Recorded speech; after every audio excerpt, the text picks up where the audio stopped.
transplant list for a couple of years. And every time he goes for an evaluation, it's not time yet.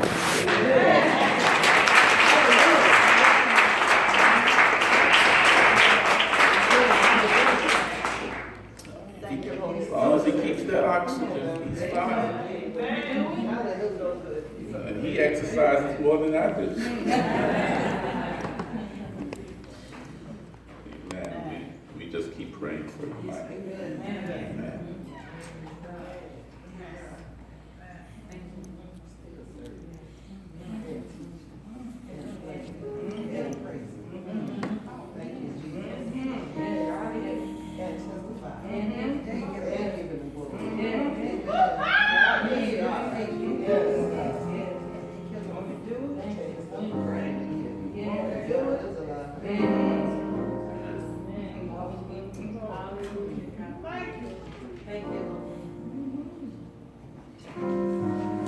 In the name of the Father,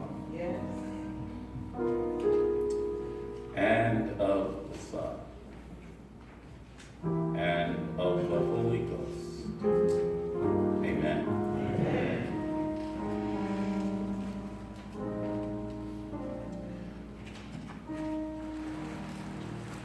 From the 12th chapter of St. Luke.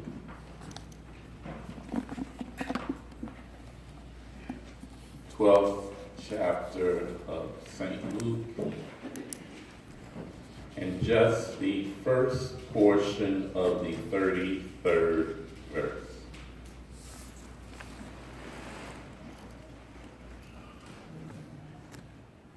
The 12th chapter of St. Luke, and just the first portion of the 33rd verse. Sell your possessions and give to the poor. Yes. Sell your possessions and give to the poor. There's a misprint in the bulletin. The title is Detaching from the World. Not word. Detaching from the world.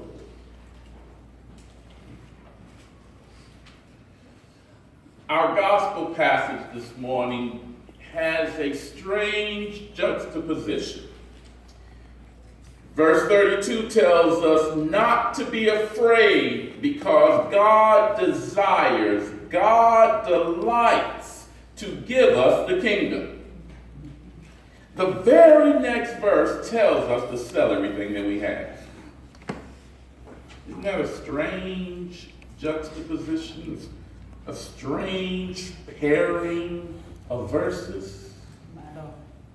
On the one hand, we are to rejoice that God desires to give us all of the kingdom. On the other hand, we're told to sell all that we have. Now, I don't want to sell my stuff. Why I gotta sell my stuff? I worked hard to get the stuff that I have. Why do I have to sell my stuff? The passage opens by saying, don't be afraid, because it's referencing the verses that came before it. Verses 22 to 31 is Luke's version of what we're probably more familiar with in Matthew's gospel. Luke says in verse 22 and 23, don't worry about your life, what you will eat, or about the body, what you will wear. For life is more than food, and the body more than clothing. Then Luke goes on to tell us to consider the birds, or the ravens, as he says, and consider the flowers of the field. Point of these passages that we don't have to worry, and we shouldn't be concerned about our needs, because God knows that we have need of all these things. Amen. Just as the birds of the air and the flowers of the field, we should trust in God to provide for all of our needs. Amen. If we trust God, there is no need to either worry or fear. So our passage opens by saying, don't be afraid. Fear usually comes from our fear of not having what we need.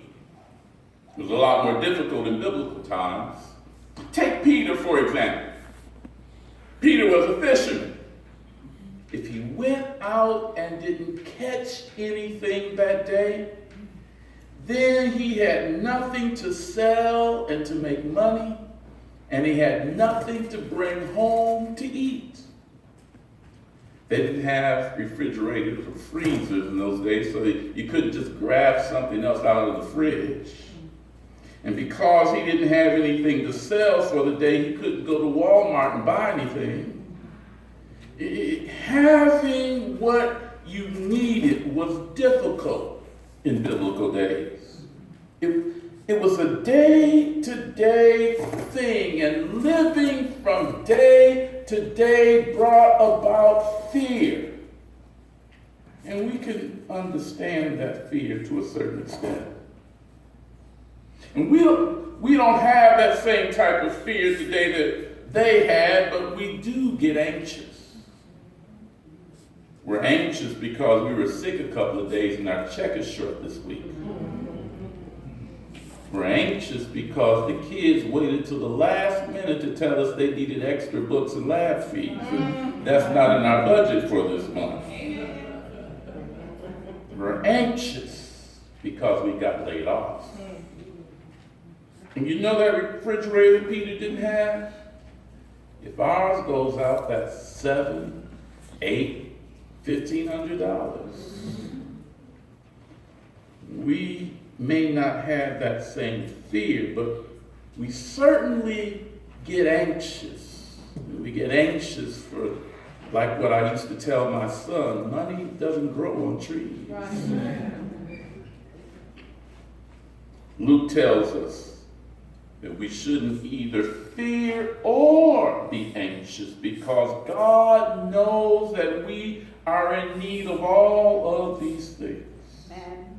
But then he says in verse 32 that God delights, God desires to give us all of the kingdom.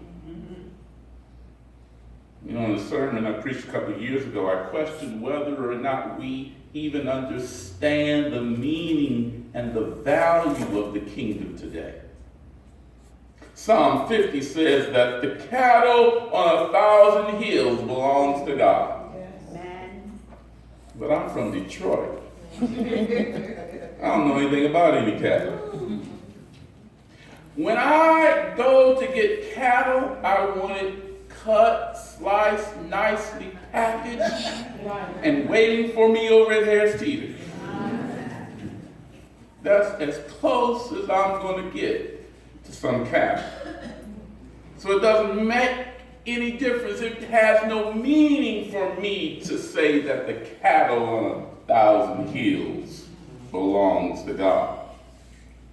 The question that I'm raising today is whether or not we can understand the value of the kingdom. Our language around the kingdom hasn't kept up with our modern times. Yet, in whatever way we try to describe it, it is God's delight, God's pleasure to give us the kingdom. All that God has, God is willing to share with us. Amen. God is willing to give us all that God has. And just think about this.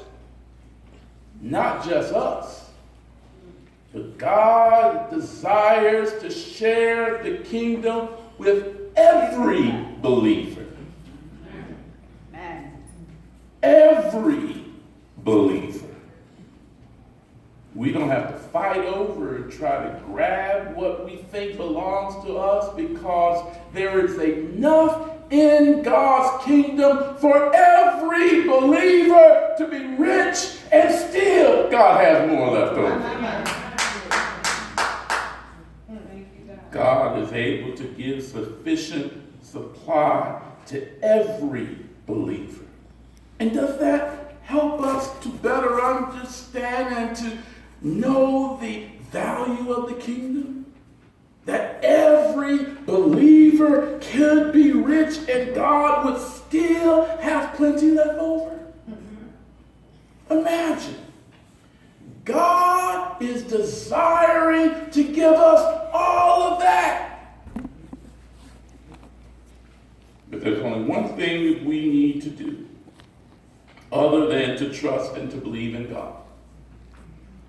In order to have God's kingdom, verse 33 tells us, sell all your possessions and give to the poor. That's a difficult word.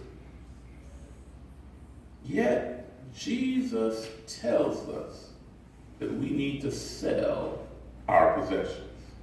He doesn't say some of our possessions, nor does he say to sell those things that we don't need anymore. Jesus says sell all our possessions. Now I have to admit something to you. I can't sell all my possessions. Told you a couple of weeks ago I have a china set that I got from my grandmother, and that set is older than me. And I've got a sterling silver tea set that I got from my dad. That too is older than me.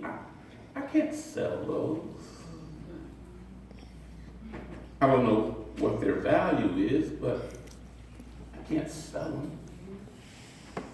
And the furniture that's in the house, I get rid of that. Still got a couple of payments, but I get rid of that. But the thing that I couldn't sell most are my books. And it's not the number of books that I have. It's the type of books that I have. All right. I've often thought about getting a rider on my insurance to cover my books, but some of my books just can't be replaced. I have a couple of hymnals. One, I have a Methodist Episcopal hymnal from the 1850s. I've got a CME hymnal from the 1890s. The Methodist hymnal has over 1,000 hymns. The CME hymnal has over 600 hymns, and neither hymnal has a note of music in it. And in those days, the reason you didn't print music is because every Methodist knew the tune of every hymn. Those hymnals couldn't be replaced. Micah is fascinated by all the dictionaries that I have.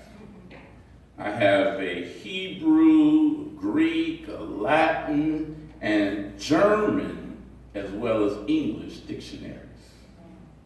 And she said, Daddy, why do you have so many dictionaries? I said, I got a lot of words I need to look up. A couple of weeks ago, I was laying on the floor looking up something in my Oxford Standard English Dictionary. And with laying on the floor, that was just an invitation for her to lay on top of me. I had been reading one of John Wesley's sermons from the 1850s, and he used a word in that sermon that I didn't recognize, so I needed to look it up. And I showed her what the passage was, and we were trying to look it up together, and we found that that word does not exist in the English language anymore. Told her that over 300 plus years, language has changed, and some words that were common then are no longer a part of our language now. But if I didn't have all of those dictionaries, I wouldn't know that. I have a signed copy of Coretta Scott King's first book. I could replace the book, but I can't replace the signature.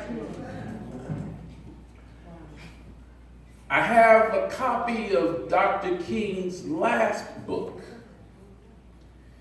There's an addendum in that original copy that is not included in the modern reprints. I have many books by James Cone, and all but 2 of those are signed. I have first edition copies of philosophy and theology. All of that cannot be replaced. This semester, one of the courses I'm teaching is called Philosophy of Religion, and I had to change my textbook this year because the book I had previously used is now over $50, so I changed my book. And last week, as I was reviewing it and looking through the chapter, I looked through the notes and saw that the references the author was using, I had all of the references in that chapter. Wow. I can't sell those things. So I'm in this dilemma. Jesus says, sell all that you have. I can't sell my books. They're valuable to me. Now, books may not be your thing, but whatever you have is valuable to you. Some things that we have may not be valuable in themselves, but they have sentimental value, which means that they are more valuable than other things. My grandmother died in 2004.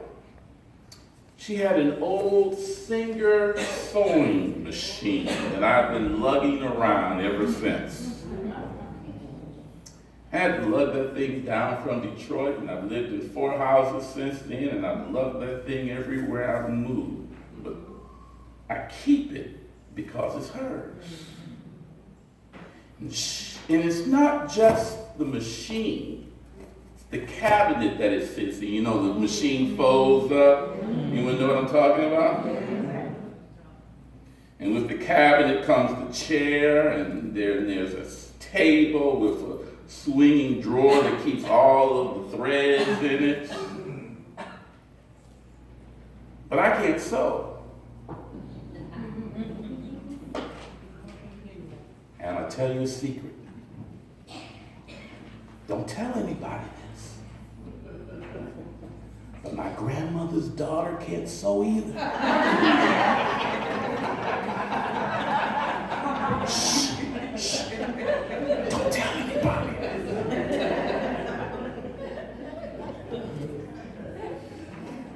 I think it was last year that Micah expressed an interest in sewing. She wanted me to get her a little small sewing machine, it's battery operated. She can make a few things with it. But I took her out into the garage and I showed her her great-grandmother's sewing machine. And I told her if she really had an interest in sewing and really learned how to do it, that machine would be hers. Now, I can't sell it now. Sure, certainly I could go out and buy her a new machine and all the stuff that goes with it, but there's nothing more valuable than her great-grandmother's sewing machine. I can't sell that now. I wonder this morning, how many of us have things that have belonged to loved ones that are long gone, whose value to us is only sentimental, yet because they belong to loved ones, we could never get rid of those things. And I know we don't want to be disobedient to Jesus. Jesus really did say, sell all your possessions. But we have some things.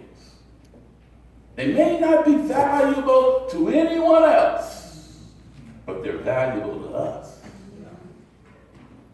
Yet Jesus said to sell your possessions. Now, there are a couple of reasons why Jesus tells us to sell our possessions. First, we should should not be consumed by our possessions. This was last week's gospel lesson about the rich fool in verses 16 to 21. In verse 15, Luke tells us, watch out and be on guard against all greed, because one's life is not in the abundance of his possessions.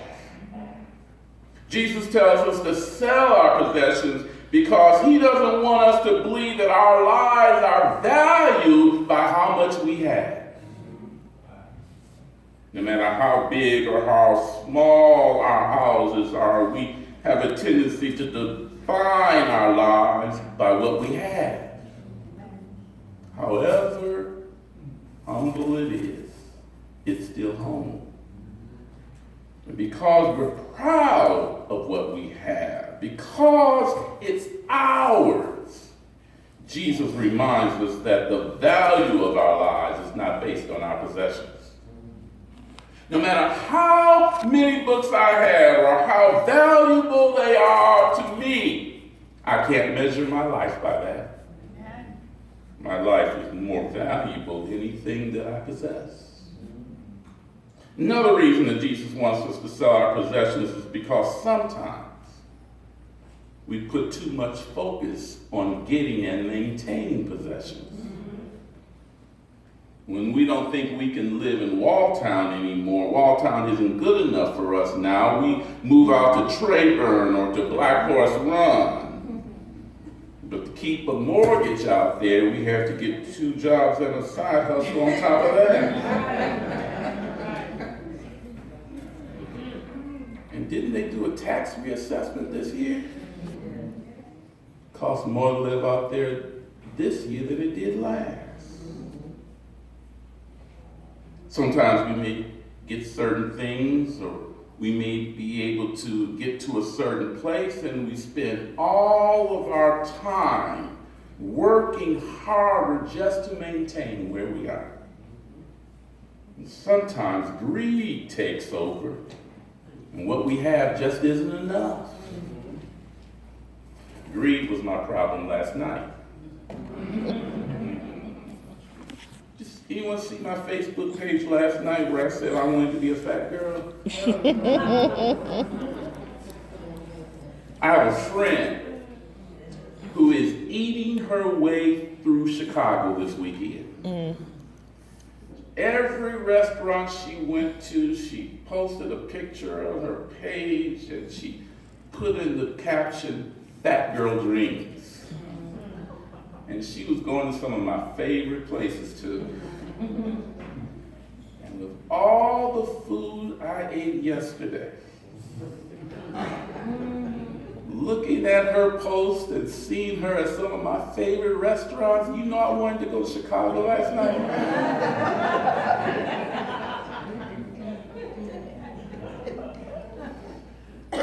You know, sometimes no matter how much we have, we see something else and we want more. Greed takes over, and then we just can't be satisfied with what we have. We gotta have that one more thing. We have to go out and get more and more because we're not satisfied with the little we have. When we can't be satisfied with what we have, we certainly can't sell what we have because that defeats the purpose. The purpose is to have more things, not less. Yet, Jesus tells us to sell everything we have.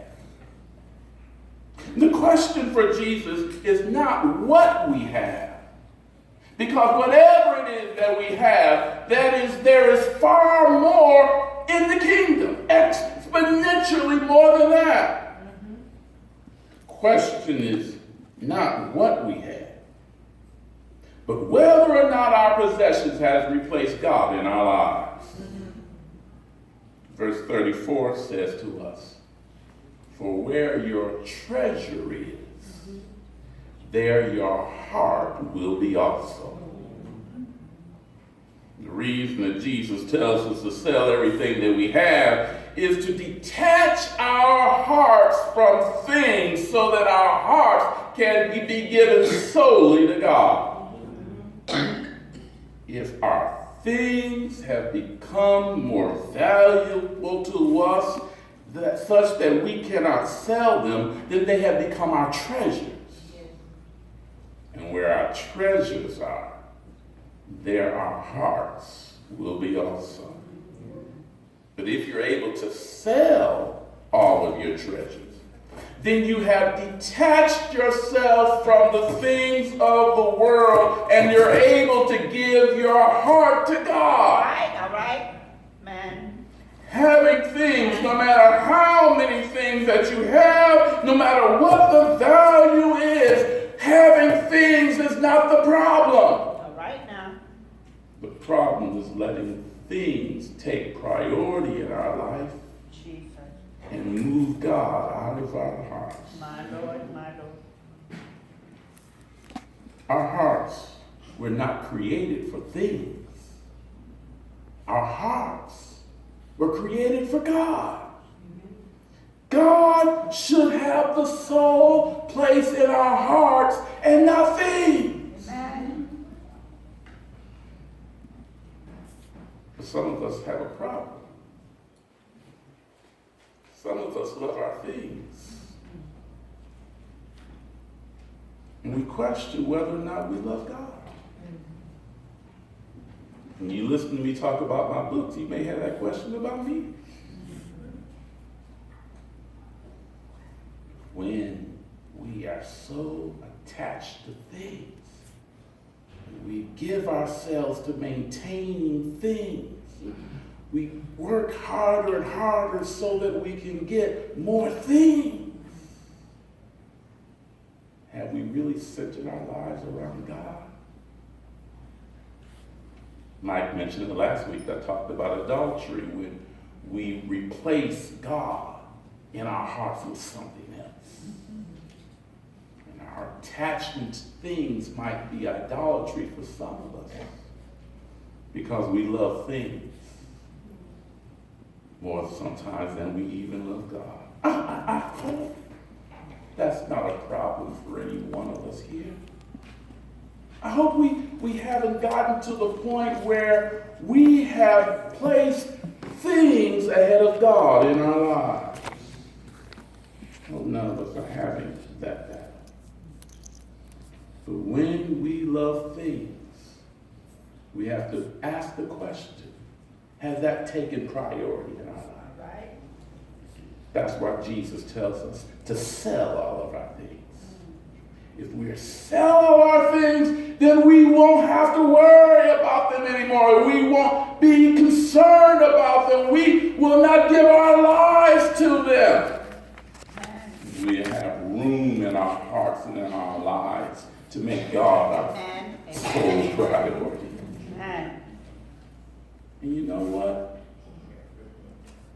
You don't actually have to go to the auction house and sell it. But you have to have the heart that will allow you to sell it.